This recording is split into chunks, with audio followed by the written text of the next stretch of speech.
reflects the new era that Bnei Israel find themselves in now.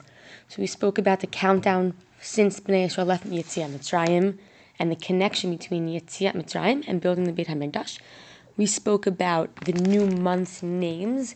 So instead of Nisan, Iyar, Sivan, we said Ziv, Bul, Etanim, new names that represent the break from the past.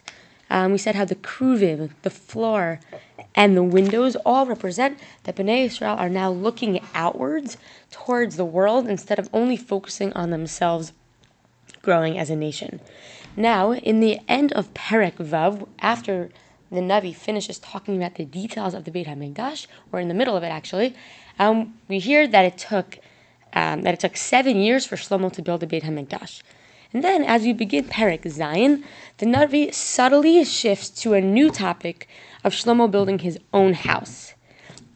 It's hard to notice, though, that this shift is occurring from talking about the Beit HaMikdash to Shlomo's new house, because the text blends it in really well. It uses very similar vocabulary, the wording and the phrases and the way the text talks about Shlomo's house.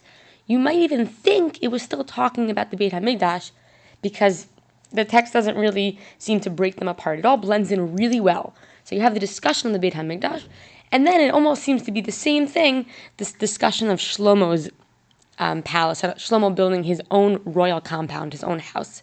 So we're going to discuss the significance of the mentioning of Shlomo's house being built during our conversation of the Beit HaMikdash. Like, why is it important that it seems to be blended in as one, and what is that maybe trying to tell us about Shlomo's personality and Shlomo's decisions?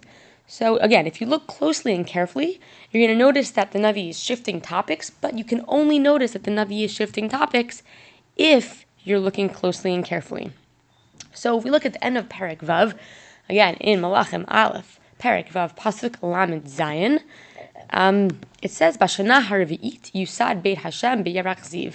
So in the 4th year, Yusad Beit Hashem, that the Beit Hashem, aka the Beit HaMikdash, was the foundation was put. It was beginning to be built in the 4th year, B'Yarach Ziv, in the month of Ziv. Again, not a very typical usage of the word for month, but Ziv is the name of one of the months. Uvashana ha'achat esrei, in the 11th year, B'Yarach Bul, in the month of Bul, Yarach meaning Yareach, like the moon, so the new moon would be the new month. Hu hachodesh hashmini, in the 8th month, Kala habayet lechol devarav ulechol mishpatav. Kala from Lashon vayichal, to be finished. Kala habayet, the bayit was finished, Beit HaMikdash was finished, according to all of its dvarav, so all of its things or all of its specifics, and all mishpatav, all of the things it needed to look like. Vayivnehu, Shlomo built, from Lashon bana, Shlomo built it, Sheva shanim, 7 years. So that was the end of Perek Vav. Great, we say that the Beit HaMikdash was done after 7 years.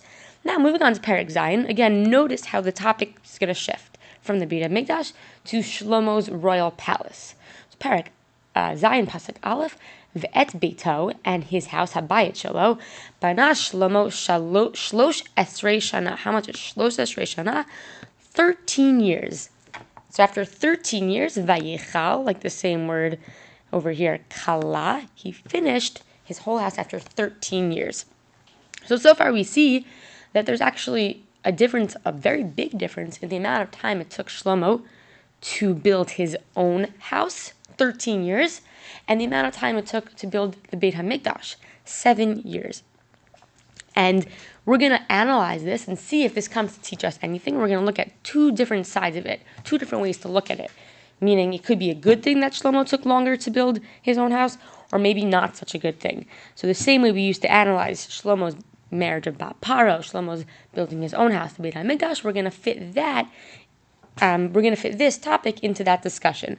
So again, we're going to look at the way that Shlomo's house is blended into the discussion of the Beit HaMikdash, and we're going to discuss today the relationship between Shlomo's palace and Hashem's palace, meaning the Beit HaMikdash, and our goal is to analyze the relationship between Shlomo's palace and the Beit HaMikdash and evaluate whether that helps us understand Shlomo's character and his actions as a whole.